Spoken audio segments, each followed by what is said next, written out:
Hello, hello, hello. It is Wednesday, September 1st, and this is Jury Duty, a Big Brother podcast.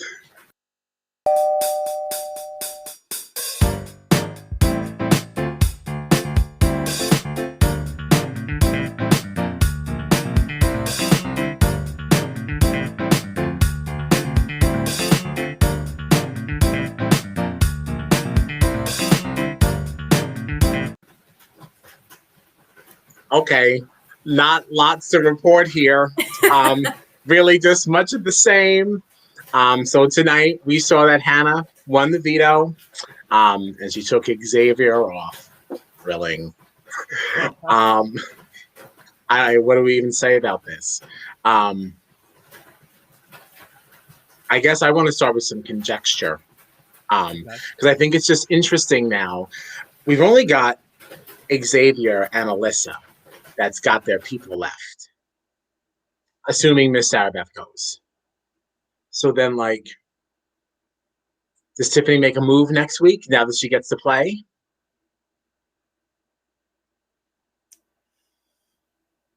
Silence. I know, because that's really the only.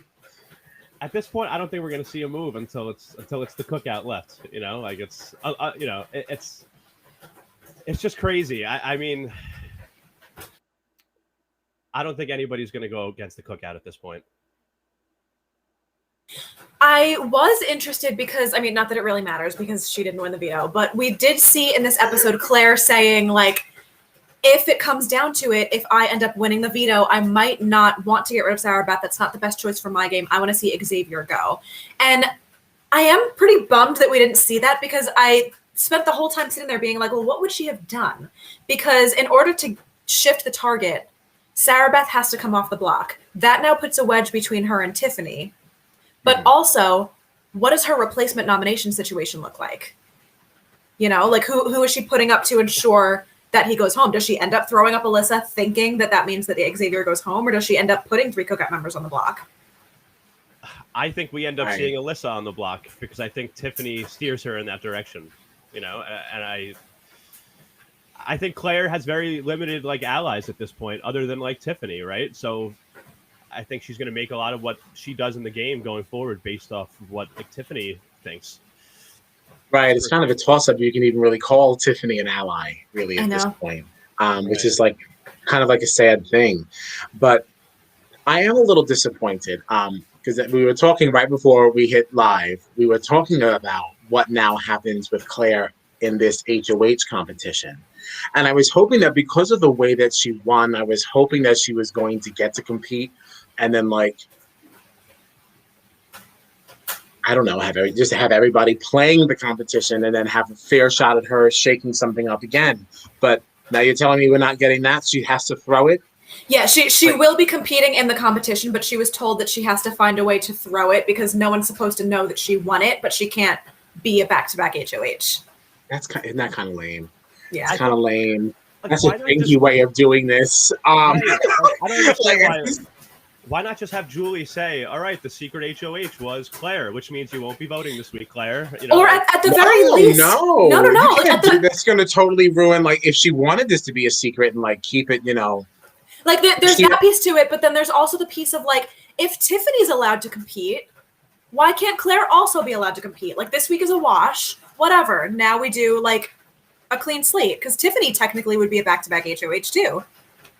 Oh, well, but is she? Because if it didn't go the way that it did, let's say if this had completely got upended and then there were 2 completely new nominees, I don't know that we'd feel that way. Because then she really wasn't HOH. Then I think she should get a fair shake at going again because her replacements or her nominees now got replaced. But in this case, it didn't. But I don't know. I just see it. Everything about this is just not. It's a flop because it's a flop. Yeah. It's just so funny too because this twist really did flop in so many different ways because the reason why the previous 2 people went home is because everybody in the house saw that they got the most BB bucks, which makes them the most powerful. So now we have to send them out. So this twist not only not only was it a bad twist that didn't actually shake up the game, but now all of America's favorite players are going home because they're America's favorite players. So it's like, you really kind of screwed us on this one. Yeah. But then I guess the same argument could have been made for the BB20 thing too, that we were praising before. You know. Yeah, but weren't those all kind of anonymous? I don't know if anybody, because I don't know. Because it wasn't like they were competing in something. They either got a power or they didn't. It wasn't like a game of like who's able to compete based on who America wants to compete. It's just you were either the top or the bottom.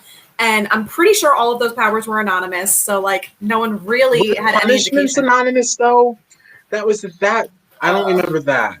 Well, yeah, but that's people knowing like, oh, you're America's least favorite, which doesn't really affect things as much as knowing America's favorites. You know what I mean? Yeah, fair. Yeah, fair. Yeah. Both flop. I mean, this is a flop regardless. Like this, regardless of how anything really compares.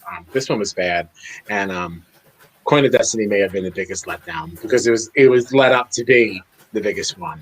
Even in the episode itself, they were like, "No, I promise you, it's going to be a really good one. Like this coin flip is going to take 20 minutes, and it's going to be great." And it's going to.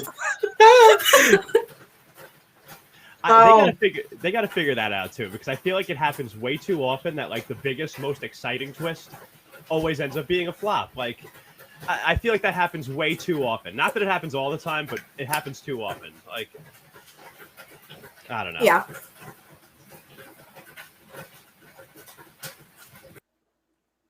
There's literally nothing more to say about that. It's just bad. Like it's just bad. We have a fun comment from John. Hey. I know. My face lit up when I saw it. Thanks, Sean. Yeah, I have literally nothing more to say about any of that. I'm disappointed that whole Sarah Beth thing is going this way. And wait. I do have more to say about some of this. I'm definitely disappointed that we're losing Sarah Beth, only because I do think she was our last hope for something potentially being shaken up. But with all these Kai complains things going on right now, like that is the one good thing that I think we're really going to get from this, because it is going to be so much fun to see what people do with this now that he's losing Sarah Beth. And what a pathetic attempt to get Hannah to use the veto also. I know. There's that too. Okay. But you are so what? I was just going to say, I've been so glued to Twitter over the last 24 hours watching all of these tweets. It's so bad. Like I said in the group chat to you guys too, if there was one reason why I will never apply to be on this show, it is because BB Twitter scares the poop out of me. Like I do not want any not that I think I have anything bad that's on the internet, but like if there was even like a sliver of something mildly embarrassing, they're gonna find it. Yeah, but you know what? They could have had fun with this one. They kind of missed an opportunity, like his social media people, because this was a fun one. Like I don't really like this wasn't really like hurting his character or anything like this. This was like this was a good time, like for everybody. Certainly brightened up my night. Oh God! It really is so much to go back at all the complaints that he's made. It's so funny. Every company under the sun. They've been working really hard, like to find all of these, and like I love it. Yeah. And did he really think that Hannah was now going to use it on him, like in like for who? Just to give a sympathy. Because again, then who goes up? Alyssa. That's my. I don't necessarily think that Alyssa going up is better for Hannah's game, even at that point. If she lost Alyssa, I feel like Alyssa's really the only other. Because Sarah Beth, Hannah can't trust Sarah Beth. So even as things are going to start to go awry with the cookout, I think that Hannah has a better hope for some future with Alyssa than Sarah Beth. I was actually just really good that like this whole really glad that this whole situation made the edit, because it brought back something that they didn't air Derek X's goodbye messages in the episode, right? That was just in the extended interview. No, I never went back to watch those either. And that's why I wanted to bring that up a couple of days ago, because So that I think it ties in really nicely to kind of what Tiffany was saying about how, like, or was it Tiffany or Hannah was saying, like, you know, Kylan's not down for the cookout. Kylan's out for Kylan. You know, he's not really doing anything to help the Six. He's doing things to help his own game. And what we saw is the cookout kind of had an agreement that in the goodbye messages, nobody was going to out the cookout. And I think that was partially a jury management thing and partially because they weren't really sure if there was going to be a battle back. So they didn't want to give out information that's going to now jeopardize the future of the cookout if someone ends up coming back. And what ended up happening was in Kylan's exit interview to Derek X, he told him, hey, listen, I've been working with a group of people since the very beginning, and every single one of them is still in the house. So for that reason, we had to cut you. And he didn't really name anybody, but it caused Derek to sit there for a while and like count people and see, well, wait, if they're all still in the house and it's a large group of people, who else is in the alliance? Which does end up putting the cookout in jeopardy because he's like, he was dangerously close to figuring it out. So by doing that, Kylan did turn on the cookout. You know, so he is kind of prioritizing his own jury management. And it's not surprising to see that he's maybe going to make some decisions that aren't going to benefit the Six. Right.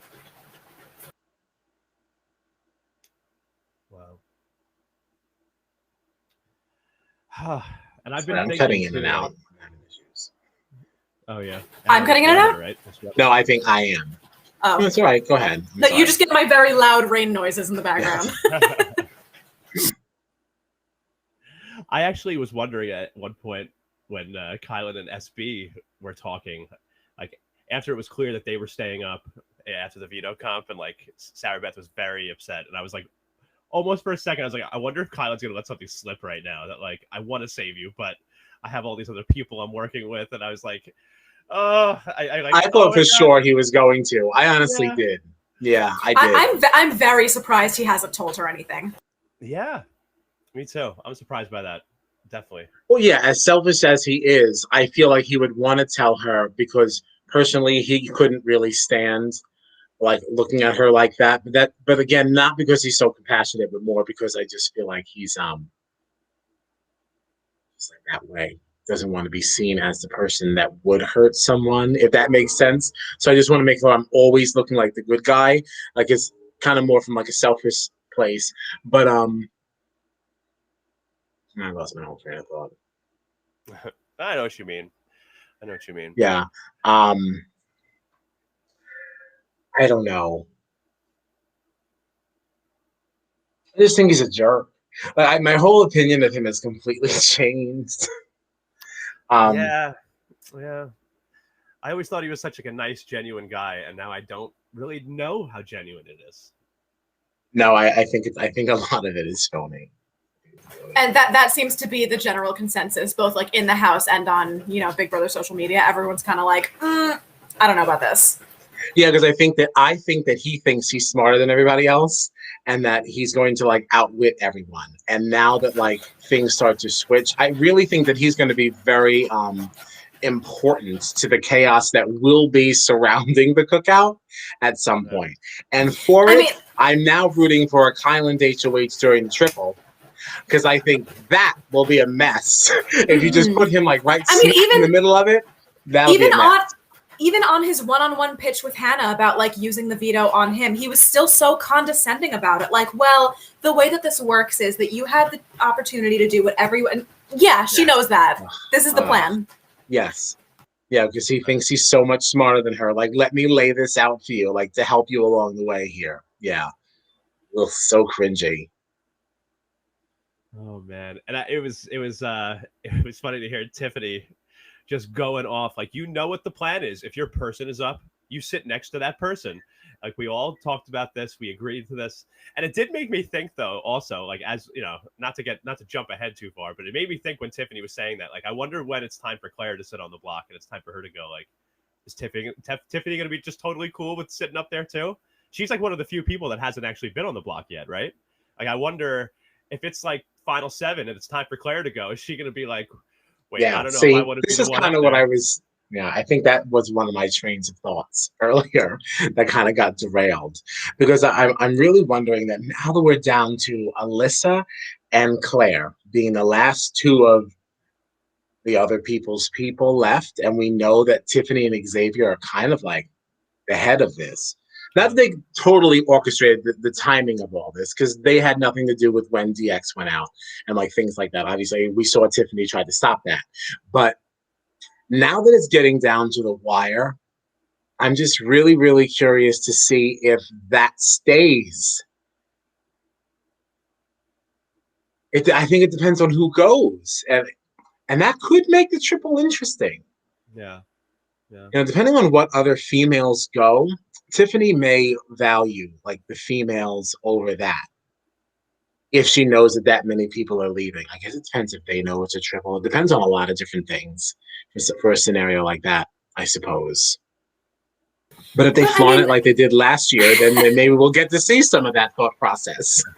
I don't know if that would necessarily affect, because like again, unless there's a situation where two cookout members are on the block, I don't see a cookout member going before one of their outside people. So like, right. I don't really think it necessarily matters. I don't think it necessarily matters who is sitting next to Alyssa or Claire, as long as Alyssa or Claire is there. At this point, if the cookout hasn't cracked already, I don't see it happening. Yeah, I mean, I agree with that. I guess in a triple, it could happen. Is all I'm like. I guess it depends on what happens tomorrow night. Yeah. Like if Alyssa wins,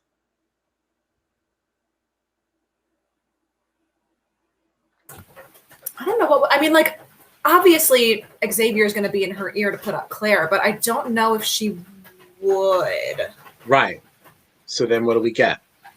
That'd be very exciting. I know there was some interesting stuff on feeds, I believe yesterday too, because there was a situation where in front of a group of people, I'm not sure who was or wasn't in the room, but Xavier definitely was. And Alyssa had told Claire, listen, like, I'm noticing you're on an island right now. You don't really have anybody. And like, I don't know if you're realizing this, but like, you're the only white person in the house left. So like, I just want to make sure that you know that. So like, we got each other.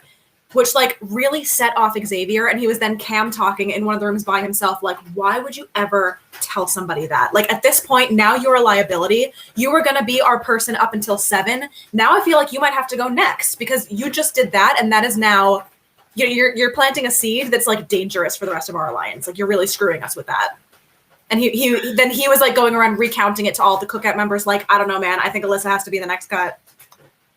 Oh no! Oh. Well, I hope she wins. I hope she wins tomorrow night.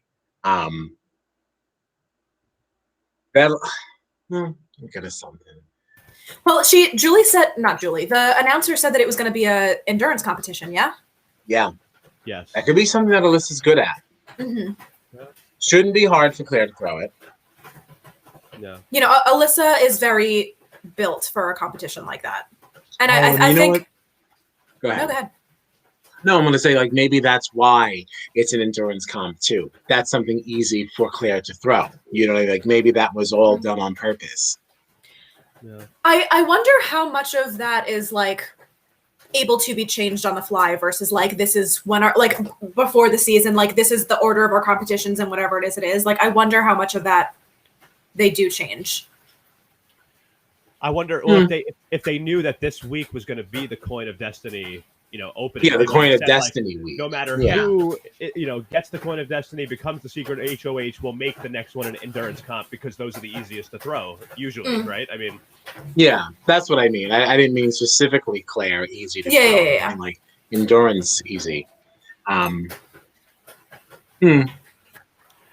also feel like after this week, especially, I feel like there's going to be, as long as everything goes according to plan, right, which we're expecting it to, the only non-cookout members are Alyssa then and Claire. And I almost feel like at that point, what's the point of even putting a cookout member up? Like, just put Claire and Alyssa up, see what happens. Only one of them could win veto, so one of them is still going to be up there. And, at this point, don't even put your I guess so. jeopardy.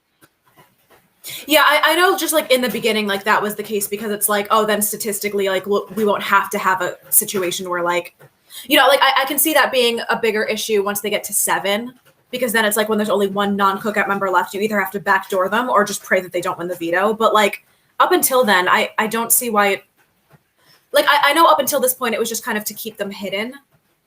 But I mean, at this point, I don't know that it really matters. If there's only two non-cookout members left, I don't think it really makes that big of a difference. If SB leaves, the cookout literally makes up 75% of the house. There'll be 6 of the 8 members. You know, like it's. And what's the point of even putting one of your own alliance members on the block when it's literally impossible? Like the only I think it's just to throw people off track that the cookout even exists. Yeah, but I don't know. I mean, what's the point anymore? Yeah, I don't know if it matters. Not now. What I think is also going to be interesting is how this is managed in the jury, like with the votes and everything. Like depending on who is sitting final two, like who, because the cookout also now controls the majority of these jury votes. You know, so I wonder what that's going to look like too. And I think it could look very different based on who's sitting there, because nobody's going to be voting based on obviously cookout anymore. If we end up somehow with like Derek F in the end, like sitting next to Tiffany, you know,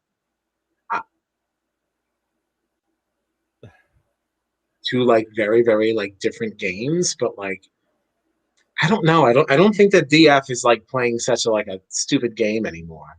Like everyone loves him in that house. He's always cleaning. If memory serves, I can't remember if he said this or not, but I think that he intended to go in and float through to the end. Like I think his intention was to play a floaters game and to just rely on his social, you know, interactions with people. I think.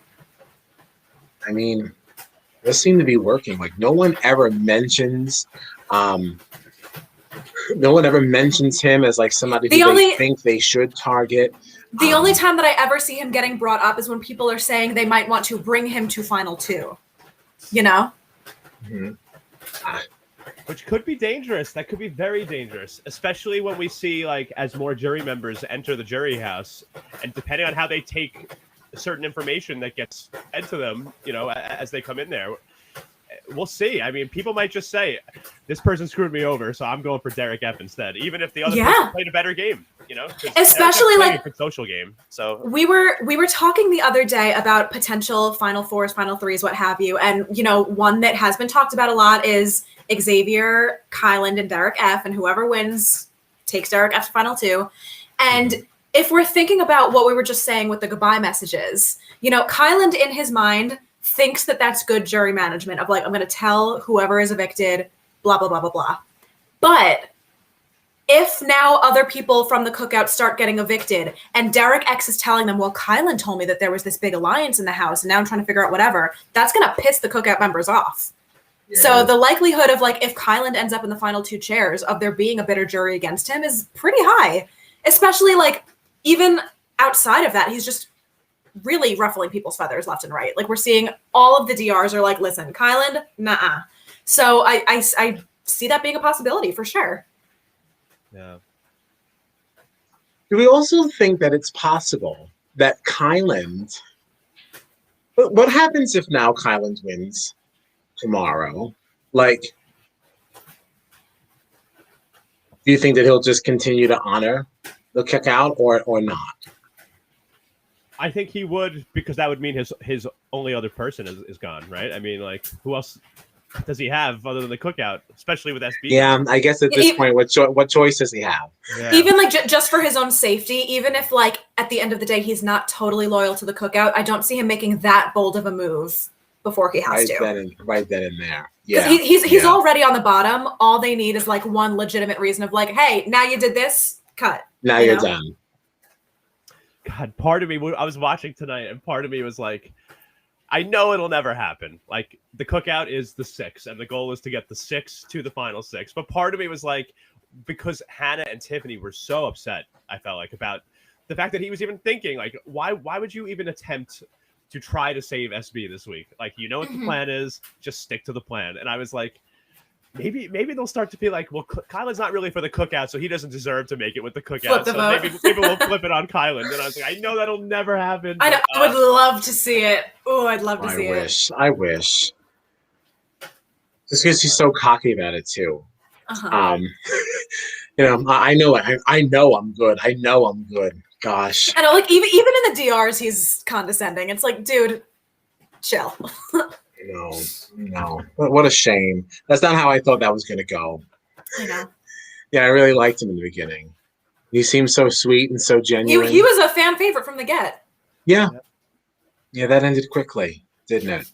It's too bad. It was really once that second HOH. It might have even been before that, but definitely during that second HOH that he had. It was when I was like, what are you doing? Which, again, I really think that, like, he really lucked out with his first HOH that there was such a clear house target that everybody wanted to get rid of. So he was like, cool, I don't actually have to do anything. If that wasn't the case, we would have seen that he was a messy player way earlier. He just had a really easy job that week. You know, I think, like, it looks like it just took him a while to, like, now he's stressing out because more people are leaving or whatever. But, like, if he didn't have such a clear-cut target and he had to play his own game earlier on, he absolutely would have been just as messy. Yeah, absolutely. Tell me I'm wrong. No, it was just the way you delivered it. Well, I want to say like predictions for tomorrow, but I feel like that's not even necessary. Yeah, well. Yeah, I think that's the end of SB. Sketch B. Oh my god, I laughed out loud. You know, she did put up a fight in that Veto though. She came the second best time, right? Yeah. So, she came pretty close. Yeah, I mean Hannah had under 5 minutes, 4:59. That's hard. It's so hard to beat. You know, I mean, but the way they edited the whole thing, though, they did make me feel very bad for her. Like, I felt really bad. Yeah, I felt bad. Like the way she said, I did my best. I thought I did my best. And I said out loud, I was like, you did. And that's okay. Oh, like, she was so excited when she hit the buzzer and they were like, yay. And she was like, really? I did it? Like, she was so excited. And it was like, aw, you didn't win this. I know you didn't win this. Yeah, I already read online that you didn't win this. But in that moment, I would have felt good. My heart would have been warmed. Yeah, that's too bad. Well, and that's the thing, like, because we talked about some of the spoilers in our last recording, so like we knew what was going to happen. But like if I didn't know it was going to happen this week, this would have actually been a pretty exciting episode. When you hear Claire talking about, well, if I win the veto, I might not do what Tiffany wants. And then when you see how well Sarah Beth did, you know, obviously we knew Hannah won, but like that was I would have thought that she would have been up there as one of the possible winners if I didn't already know. So like this definitely, if you didn't know what was going to happen before the episode, this was definitely, I think, a pretty exciting episode still. Yeah, the casuals had a good time tonight. The casuals did. Those of us, we knew, we didn't care. There was really nothing in this one for me, and I think that, to production's credit, they knew also, and that's why the whole Dear Evan Hansen thing came up. Yeah, they put so much Dear Evan Hansen content in this episode. I was like, wow, you're really scrambling for content, huh? Yeah, because it's just so cut and dry. 5 minutes of them just watching the movie. Yeah, it's so cut and dry what's happening here. There's no game to show you. There's nothing to talk about. Nobody's chatting. It is what it is. We already chatted about this. It's a snoozer. So what do we have tomorrow? Gina's not with us. I'm not. I'm sorry. I'm sorry. Yeah, she's got something better to do. So my don't say bestie it like that. is giving us. But that's literally like.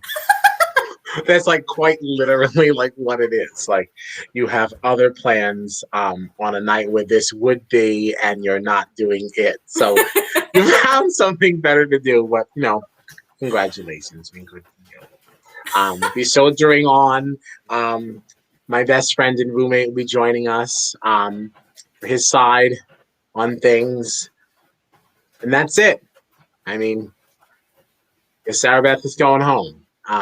Thank you, Sarah Beth. We'll miss you. We'll post some goodbyes tomorrow. And that's it. I don't have anything else. You guys have anything else? No, I mean, not really. Pretty straightforward. Pretty straightforward episode. Thing. I mean, still talk for 30 minutes. Yeah. Well. That was more content than the actual episode. So you're welcome, world. Well, this is Jury Duty. Thanks, like and subscribe, share with a friend, and we'll see you tomorrow.